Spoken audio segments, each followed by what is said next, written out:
Ethan Brooks had mastered the art of invisibility.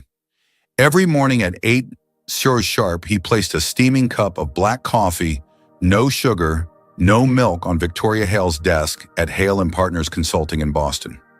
She'd nod curtly without looking up from her laptop, her green eyes scanning through numbers that probably decided the fate of entire companies. To her, he wasn't Ethan.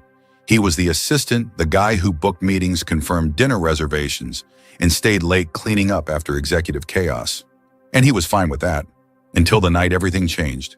The firm's annual celebration was being held in a high-rise loft in Soho, New York, a glass-walled paradise for the powerful and painfully self-assured. Ethan hadn't wanted to go. He owned exactly one decent shirt, and his name wasn't on any important guest list, but attendance was strongly encouraged, which at Hale & Partners meant mandatory. When he arrived, the room buzzed with champagne laughter and fake compliments.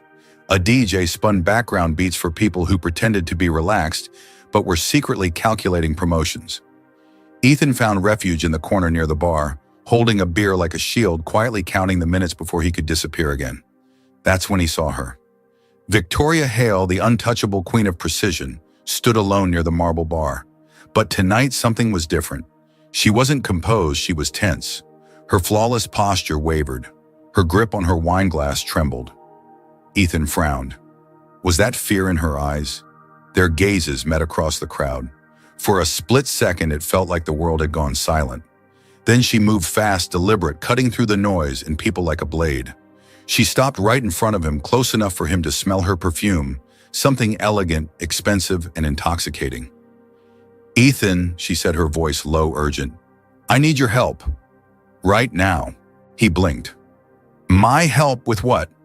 She glanced over her shoulder, then leaned in so close her whisper brushed his ear. "My ex-husband is here, with his new fiancée. She's 26, and he's watching me like he's one." Ethan followed her gaze. Across the room stood a tall, silver-haired man with movie star confidence, a diamond watch glinting under the lights. His arm wrapped possessively around a blonde woman half his age. The smirk on his face said everything. Victoria inhaled sharply. "Pretend to be my boyfriend." Ethan choked on air. "I'm sorry, what just for tonight?" she pressed. "Please." Then she added the words that would change everything. "Do it, and you'll have what you want." Her tone was commanding, but her eyes betrayed a flicker of something raw panic. Without thinking, Ethan nodded. "Okay." She took his hand. Her palm was warm and trembling. "Follow my lead." He barely had time to breathe before she pulled him straight into the crowd. Every head seemed to turn as they passed. Victoria slipped her arm around his waist like it belonged there, pressing her body lightly against his. His pulse thundered in his ears. There she whispered, "The man in the navy suit." "That's Richard." Ethan nodded, his mind spinning. "This is insane." "Now act like you're with me," she said, smiling through her teeth. "Laugh. Touch me. Make it believable." He swallowed. "Like this." He placed an arm around her waist, feeling the soft fabric of her dress beneath his fingers. Her body tensed, then slowly relaxed. She tilted her head up and gave him a smile, a real one. "Perfect," she murmured. For the next 2 hours, they played the part flawlessly. Victoria laughed at his lame jokes. He whispered things just to make her smile. She touched his arm when she spoke, leaned in when she listened. Every gesture was natural, dangerously convincing. Then Richard approached. "Well, Victoria," he said, his voice dripping smugness, "didn't expect to see you here, and certainly not with someone new." His gaze slid over Ethan with quiet disdain. Victoria's grip on Ethan's hand tightened, but her voice was pure ice. "Richard, meet Ethan Brooks, my boyfriend." The word boyfriend hit like a thunderclap. Richard's confident smirk faltered. "Really?" Since when? Ethan stepped forward before she could answer. "A few months," he said easily. "She doesn't talk about work much when we're together." He smiled at Victoria, and for the first time she smiled back, not the professional kind, but one that reached her eyes. Richard blinked, muttered something about needing to catch up with the partners, and walked away with his fiancée in tow. The moment he disappeared, Victoria burst out laughing, a full, unrestrained laugh that turned heads. "Oh my God, did you see his face?" she gasped, clutching Ethan's arm. Priceless Ethan could only stare. He had never seen her like this, human, radiant, alive. Later that night, when the party ended and they stepped into the cool New York air, Victoria slipped off her heels and sighed. "Thank you," she said softly. "You saved me tonight. I owe you one." Ethan grinned. "Don't mention it, but you did say something earlier. You said I'd have what I want." "What did you mean by that?" She turned, the city lights glinting in her eyes. "Do you really want to know?" He nodded. "Then listen carefully," she said. "You won't just get a promotion, Ethan. You'll get me if you still want me after you learn who I really am." The words froze him where he stood. "What do you mean?" he whispered. "I'm not just your boss," she said quietly. "I'm a woman who built walls so high no one ever dared to climb them until you. You saw me at my weakest tonight and didn't use it against me. That means something." She took a step closer. "So here's my offer. Get to know the real me. And if you still want me after that, then I'm yours." For once, Ethan didn't know what to say. He just nodded, his heart pounding. Victoria smiled faintly. "Good. Then start by inviting me somewhere you'd actually go. No fancy restaurants. Just your world. I want to see who you are, not who I think you should be." And with that, she slipped into a waiting cab, leaving him standing under the Soho lights, his world spinning in a way it never had before. Ethan couldn't stop thinking about her words that night in Soho. "You'll have me if you still want me after you know who I really am." It replayed in his mind over and over, like a secret invitation wrapped in danger. The next morning, back at the Boston headquarters of Hale & Partners, Victoria Hale was once again the untouchable billionaire CEO, the woman whose signature could shift markets. She walked through the glass corridors surrounded by silence, her heels echoing like a command. No one dared to speak when she passed. Yet every few hours, her gaze found Ethan across the room, briefly, almost imperceptibly, but enough to send a pulse through his chest. That Wednesday, she broke her own rules. She called him to her office. Her tone was as sharp as ever. "I assume you're free tonight," she said. He hesitated. "I can be." She looked up from her desk, eyes cool, but hiding something warmer. "Good. Meet me at 7. Text me the place. Somewhere you'd actually go." Then she dismissed him as if nothing unusual had been said. He spent half the day wondering if he was insane. He wasn't supposed to fraternize with her. She was not only his boss, she was a billionaire, the daughter of an empire built on steel and finance, a woman who'd appeared on magazine covers under headlines like the Ice Queen of Boston's corporate elite.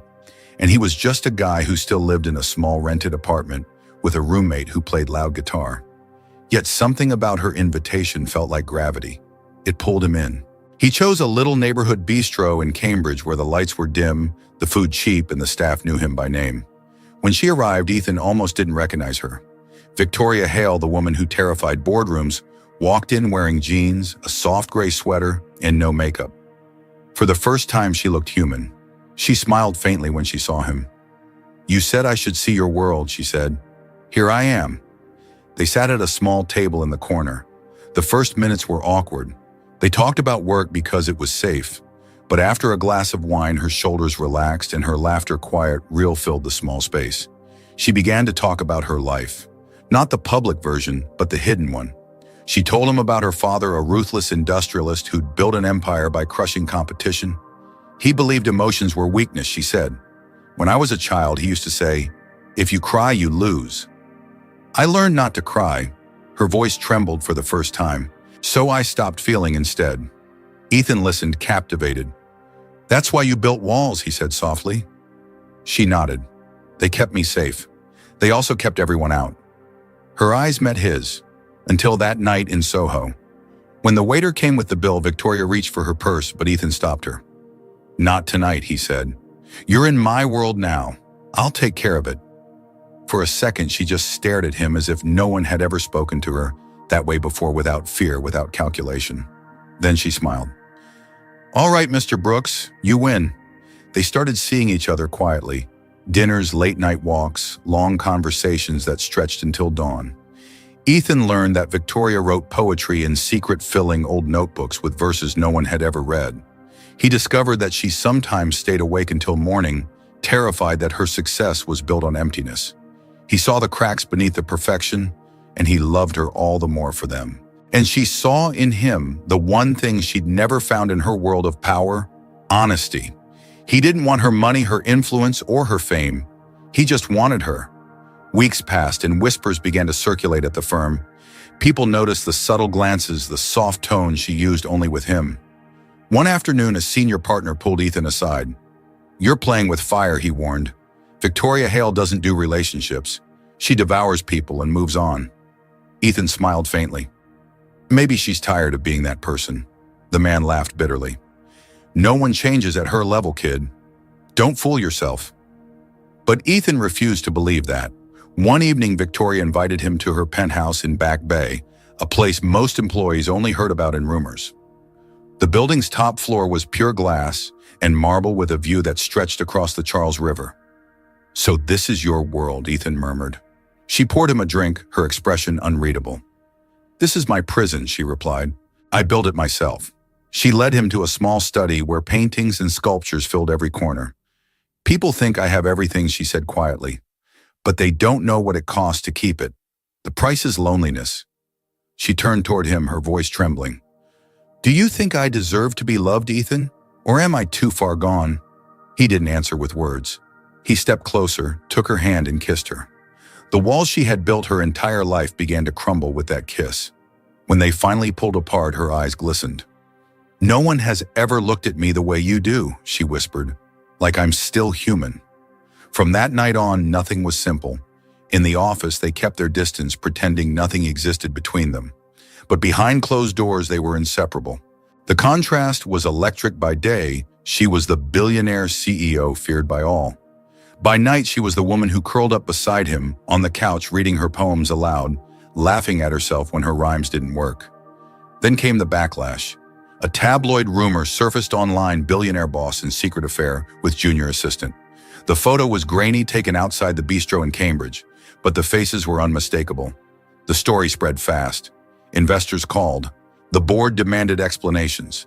Victoria's publicist begged her to deny everything. Instead, she called Ethan to her office.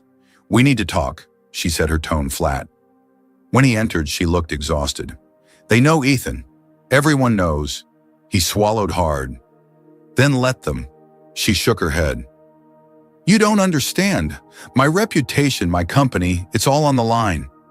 "And what about us?" he asked quietly.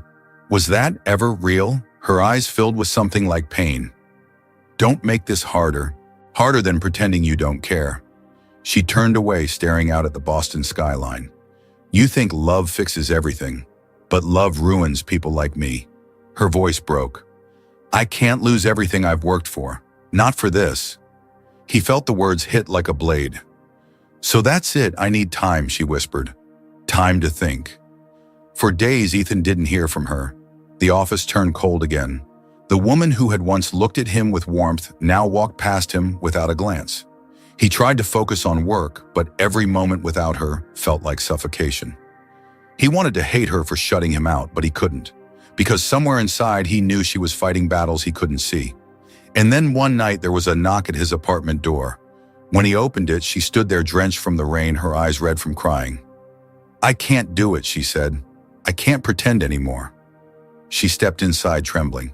"I spent my whole life chasing power, control, perfection, and it gave me everything but peace. You're the first person who ever saw me, Ethan. Really saw me. And I don't want to lose that. I don't want to lose you."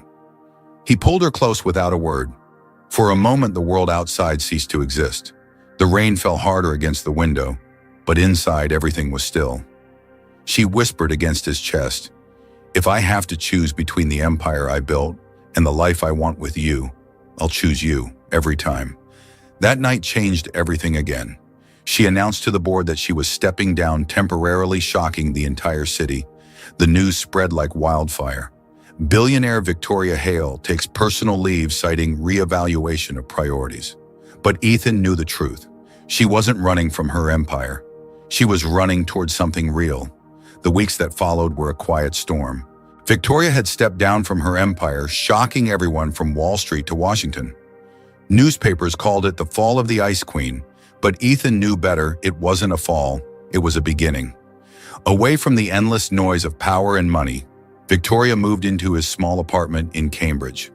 The first morning she woke up there, wearing one of his old shirts and laughing at how small the kitchen was, Ethan realized that he'd